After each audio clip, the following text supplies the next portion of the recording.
성경에는 예수님의 제자들이 배를 타고 가다가 큰 풍랑을 만났던 이야기가 모두 두 번 기록되어 있습니다. 첫 번째는 마태복음 8장 23절에서 27절에 기록되어 있고, 두 번째는 오늘 저희들이 함께 나누고 있는 마태복음 14장 22절에서 33절 말씀 가운데 기록되어져 있습니다.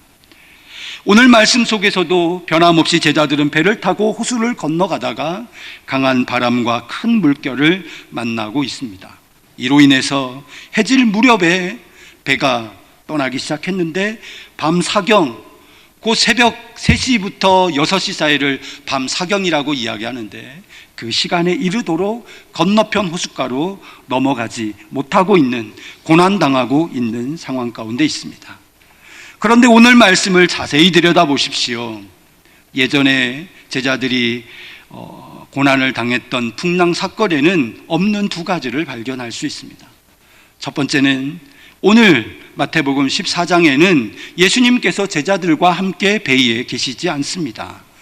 두 번째는 제자들이 풍랑을 만나기는 했지만 예전처럼 두려워하거나 소리치고 있지 않다라는 것입니다. 개인적으로 예수님과 함께 전도하며 가르치며 병을 고치는 영적인 일들을 제자들은 많이 체험했을 것입니다. 마태복음 8장과 14장 사이에는 성경을 거두면 불과 6장 차이밖에 안 되지요. 하지만 그 사이에는 시간적으로 많은 시간이 흘렀습니다. 그때의 제자들과 예수님은 많은 것들을 함께 동행하며 예수님께서 많은 것들을 제자들에게 가르치셨을 것입니다. 민족적으로는 이스라엘의 큰 별이었던 영적인 지도자였던 세례 요한이 헤롯 왕에 의해서 허무한 죽임을 당하는 것을 지켜보아야만 했습니다. 세례 요한이 죽게 되자 이스라엘 많은 백성들이 목자를 잃어버린 양처럼 영적으로 방황하는 너무나 안타까운 모습들도 제자들은 보아야 했습니다. 또한 예수님으로부터 둘씩 짝지어져서 파송을 받게 되면서 제자들은 주님으로부터 병을 고치며 귀신을 제어하는 권세를 받았는데, 제자들은 그 권세를 가지고 모든 촌과 부락을 돌아다니면서 사람들에게 복음을 전했지요. 회개하라, 천국이 가까이 왔느니라. 귀신을 내어쫓아 주었습니다. 병자를 고쳐주었습니다. 하지만 그 능력을 행하면서 다니는 부락에서 만나는 사람들에게서 이스라엘 백성들이 안고 있는 그 삶의 아픔과 절망을 공감하며 나눌 수 있었습니다. 자기도 모르는 사이 제자들은 이스라엘 민족의 사람들과 마음을 나누고 또 인생을 나누는 운명의 공동체가 되어 가고 있었던 것이죠.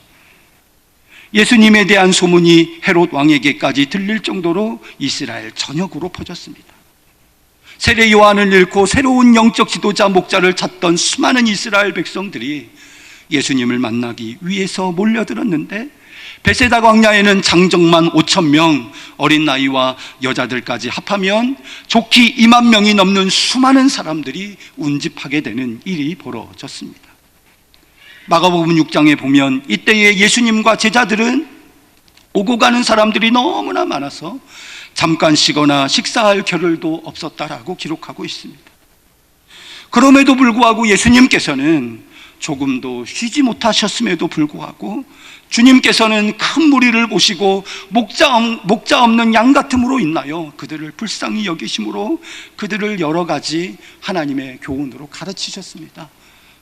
질병으로 시달림을 받고 있었던 사람들이 주님 앞에 나오면 주님께서는 그들을 일일이 만져주시며 고쳐주셨습니다. 그러다 보니 잠시 쉴 틈도 없이 하루해가 저물어 가버린 것입니다. 하루해가 뉘엿뉘엿 넘어갈 즈음에 제자들이 예수님께 여쭙습니다. 주님, 여기는 빈들입니다. 아무것도 없는 곳이지요. 날이 저물어 가니 무리를 보내어 두루 촌과 마을로 가서 먹게 하옵소서.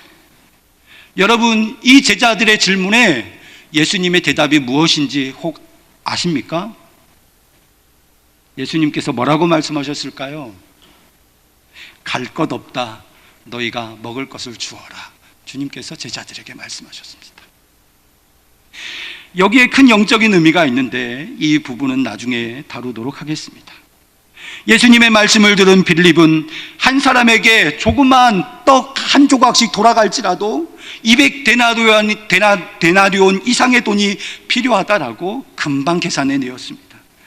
안드레는 자신이 가지고 있던 보리떡 5개와 작은 물고기 2마리를 내어놓으며 주님, 우리에게 가진 것은 고작 이거밖에 없습니다. 이것을 가지고 어떻게 이 많은 수많은 사람들과 나누어 먹을 수 있겠습니까? 라고 주님의 말씀에 항변합니다.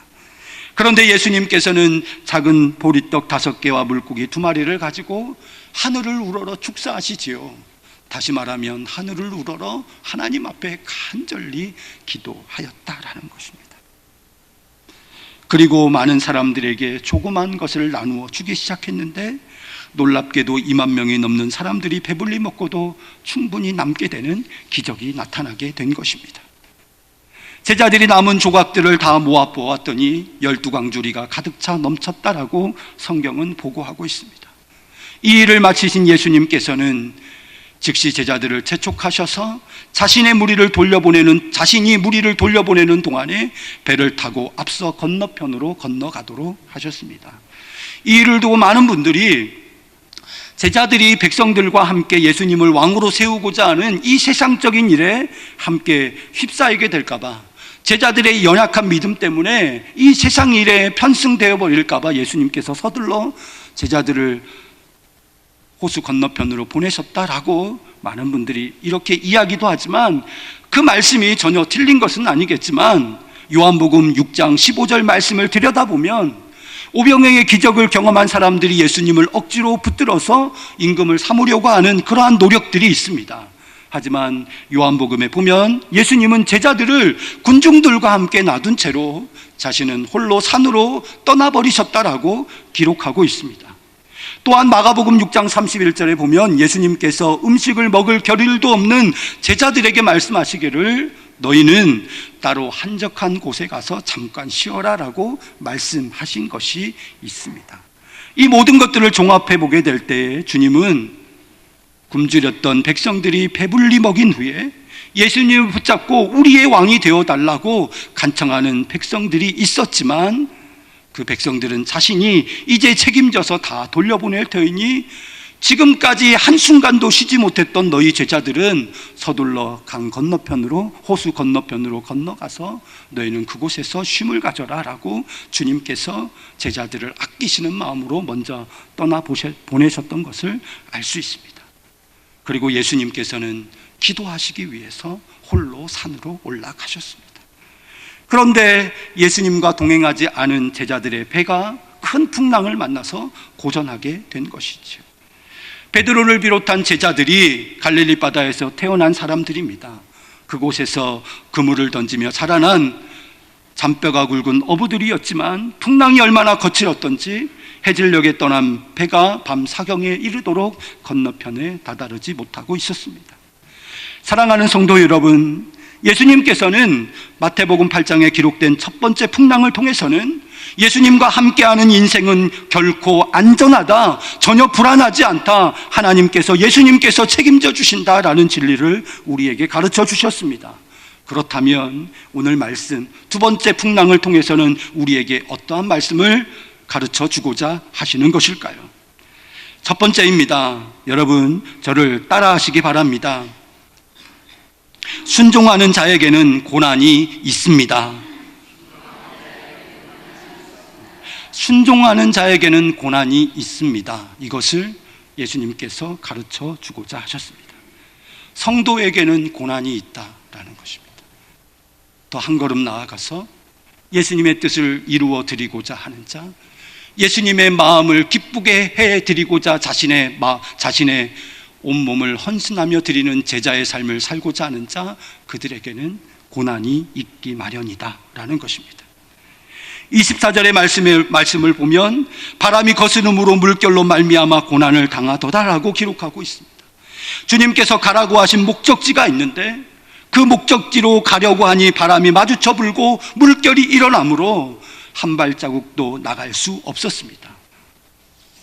물결로 말미암아 생겨나게 된 고난입니다. 여러분, 제자들의 모습을 생각해 보십시오. 제자들은 예수님을 도와서 사역을 하느라고 잠깐 한숨 돌릴 틈도 없이 음식 먹을 겨를도 없이 너무나 분주하게 움직여야 했습니다. 민족적으로는 민족의 영적인 지도자였던 세례 요한이 허무한 죽음을 맞이함으로 말미암아 바리새인들의 견제와 그리고 많은 당국자들의 표적이 되어야 했습니다. 또한 자신이 가는 곳마다 환영받았던 것이 아니라 복음을 전하려고 하면, 여러 가지 하나님께서 주시는 이적과 표적을 나타내려고 하면 수많은 반대에 부딪혀야 했습니다. 예수님께서 승천하신 후에 초대교회를 세워가면서 이 예수님의 제자들이 얼마나 많은 위기와 위험과 죽음의 위협 가운데 놓였었는지 여러분은 잘 기억하고 계실 것입니다. 여러분, 우리 한국교회를 생각해 보십시오. 한국교회는 북한의 복음화를 책임져야 합니다. 또한 세계 곳곳에 나아가 마지막 시대를 준비해야 하는 시대적 사명을 가지고 있습니다. 하지만 경제 성장과 외자 유치에 이 바람이 몰고 온 이슬람의 자본이 우리도 모르는 사이에 정부와 기업뿐만 아니라 교육기관, 대학 곳곳에 깊이 흘러 들어가 있습니다.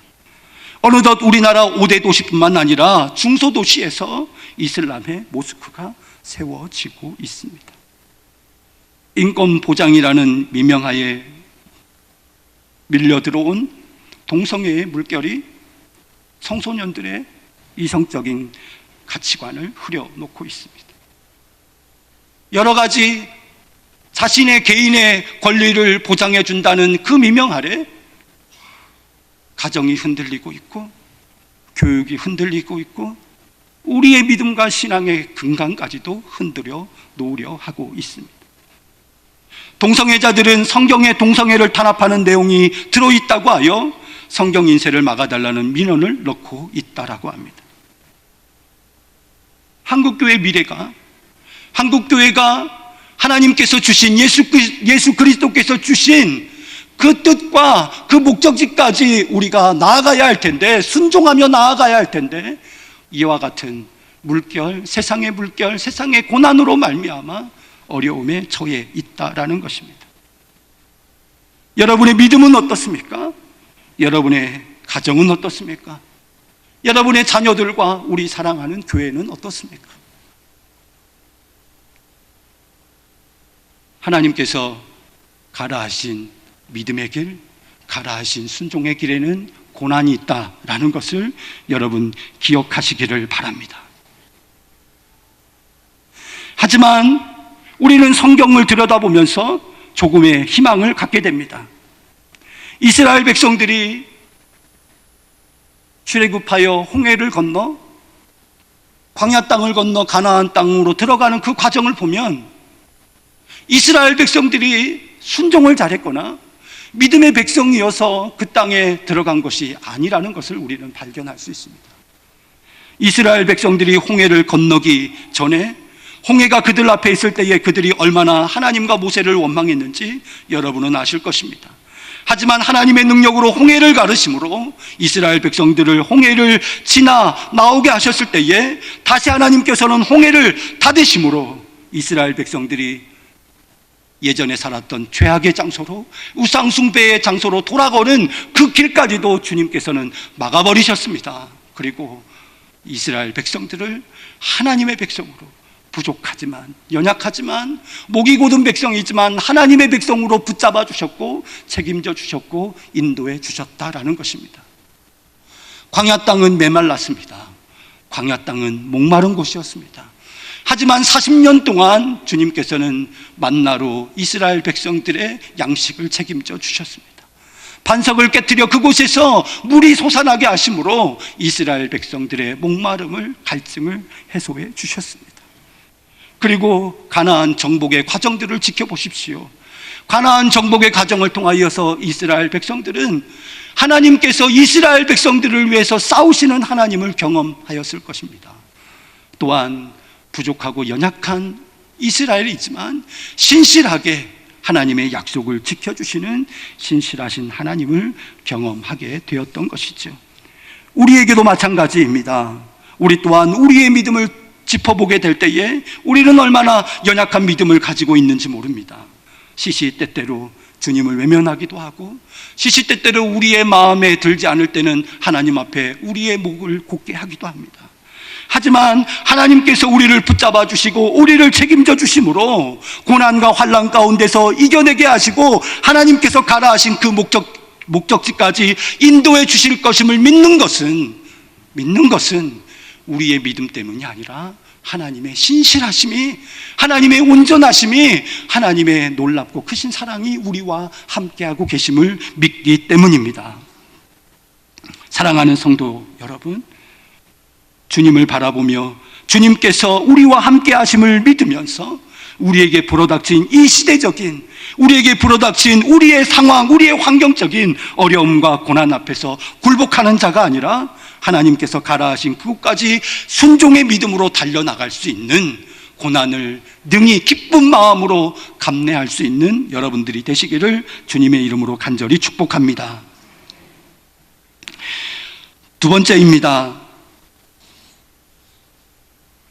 두 번째는 이길 수 없는 고난은 없다라는 것입니다. 저를 따라 하시기 바랍니다. 이길 수 없는 고난은 없다. 그렇습니다. 오늘 말씀 속에서 주시고자 하시는 두 번째 하나님의 말씀은 이길 수 없는 고난은 없다라는 것입니다. 환경은 얼마든지 정복할 수 있다라는 것입니다. 제자들이 물결로 말미암아 고난 가운데 있을 때에 예수님께서는 물결 위를 걸어서 오셨습니다. 우리는 이 광경을 생각할 때에 우리는 이렇게 생각할 수 있습니다. 예수님은 하나님의 아들이시니까 물결 위를 걷는 것은 당연하지 않을까 생각할 수 있습니다. 하지만 이렇게 생각해 보십시오. 예수님께서 제자들 곁으로 다가오실 때 시간이 밤 사경이었습니다. 예수님께서 홀로 하나님 앞에 기도하기 위하여 산에 올라가신 시각이 해질 무렵이었습니다. 밤 사경은 새벽 3시부터 6시까지의 시간을 말하고 있습니다. 예수님께서 과연 몇 시간 동안 하나님 앞에 엎드렸다는 이야기입니다. 예수님께서는 무엇이 부족하여서, 예수님께서는 더 이상 어떠한 능력과 어떠한 힘이 필요하여서 그 오랜 시간 동안 하나님 앞에 엎드려 하나님 앞에 기도한 것일까요? 예수님께서도 자신의 영적인 갈급함과 자신의 부족함과 자신의 영적인 것들을 채우기 위해서는 하나님 앞에 기도해야 했습니다. 하나님 앞에 나아가야 했습니다. 그래야 하나님으로부터 공급되어지는 힘과 능력을 가지고 이 땅의 사역을 감당할 수 있었다라는 것입니다. 예수님께서는 물리를 걸어서 제자들의 곁으로 오셨습니다. 그런데 베드로가 예수님께서 오시는 모습을 보고 예수님 앞에 믿음의 도전을 하지요. 주님이시거든 나로 하여금 걸어오라 하소서라고 믿음의 도전을 던집니다. 예수님께서 베드로를 향하여 오라 하십니다. 그랬더니 정말 베드로가 배에서 내려서 성큼성큼 예수님께로 물리를 걸어가는 것입니다. 비록 중간에 바람을 보고 두려운 마음에 들어서 그 걸어가는 일을 중간에 실패할 수밖에 없었지만 우리는 베드로의 모습을 통해서 하나의 도전을 받을 수 있습니다. 어떠한 도전을 받을 수 있을까요? 우리도 물결 위를 걸을 수 있겠구나라는 것입니다. 물결은 지금까지 제자들을 옴짝달싹하지 못하게 만들었던, 한 걸음도 앞으로 나아가지 못하게 만들었던 고난의 실체였습니다.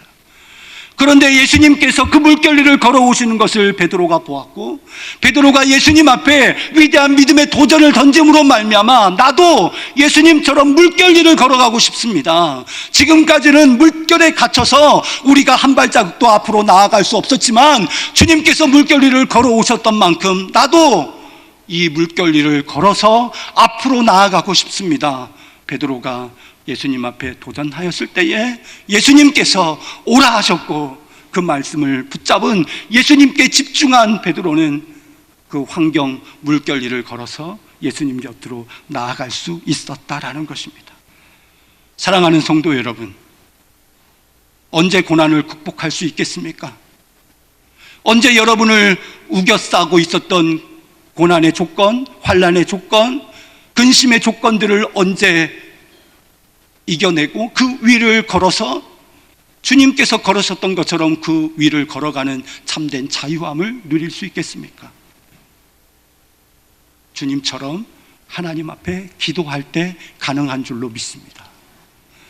베드로처럼 주님께서는 이 고난 가운데 내가 힘들어하는, 내가 좌절하고 싶은, 내가 모든 것을 포기해버리고 싶은 이 상황 가운데 주님은 갇혀있는 분이 아니라 주님은 그 상황 위를 걸어오시는 분이시므로 내가 주님 앞에 위대한 믿음의 도전을 던지고 주님의 얼굴에 집중하며 주님의 능력에 집중하며 주님 앞에 나아가고자 할 때 내 믿음이 그런 도전에, 믿음의 도전을 나아갈 수 있을 때 가능하구나 라는 걸 깨닫고 주님을 향하여 내 믿음의 발걸음을 옮기고자 시도할 때, 도전할 때 그것이 가능하다라는 것입니다. 도전하는 여러분 되시길 바랍니다. 세 번째입니다. 여러분 따라하시기 바랍니다. 주님께서 배에 오르시면 모든 것이 해결됩니다. 그렇습니다. 해결점은 예수 그리스도 주님이십니다. 지금까지 많은 이야기들을 했지만 모든 것의 해결점은 주님께서 가지고 계십니다. 주님께서 내 인생의 배에, 주님께서 제자의 배에 오르셨던 것처럼 내 인생의 배에 올라오시면, 내 사업 위에 주님께서 올라오시면, 내 가정 위에 주님께서 승선해 주시면, 내 자녀들의 심령 가운데 주님께서 함께 해주시면 그동안 어렵고 힘들었던, 좌절하고 눈물뿐이었던 모든 상황과 환경들이 순식간에 잠잠해지고 변화되는 놀라운 은혜와 역사가 나타나게 될 줄로 믿습니다. 이제 말씀을 정리하고자 합니다. 예수님의 말씀에 순종하는 순종의 길에는, 성도의 길에는, 제자의 길에는 반드시 고난이 있습니다. 하지만 그 고난은 우리를 침몰시키고 우리를 실패하게 하고 우리를 좌절하게 만드는 고난이 아니라 예수님을 바라보고 예수님 앞에 위대한 믿음의 도전을 던지고 믿음의 발걸음을 떼어놓기로 결단하며 나아갈 때 얼마든지 극복하고 정복할 수 있는 고난이다라는 것입니다. 그리고 예수님께서 내 삶에, 우리의 인생 가운데 배에 올라오시면 그 모든 우리를 위협하는 상황과 환경들은 순식간에 잠잠해지고 하나님께서 목적하신, 예수님께서 목적하셨던 그곳으로 주님과 함께 나아갈 수 있다라는 것입니다. 사랑하는 성도 여러분, 우리의 문제에 해결되시는 주님을 붙잡는 오늘 이 시간 되시기를 주님의 이름으로 간절히 축복합니다. 그리하여 주님과 동행하는 삶을 살아 하나님께서 베풀어 주시는, 지금까지는 경험하지 못하였던 참된 자유와 기쁨과 축복을 받아 누리게 되시기를 다시 한번 주님의 이름으로 간절히 축복합니다.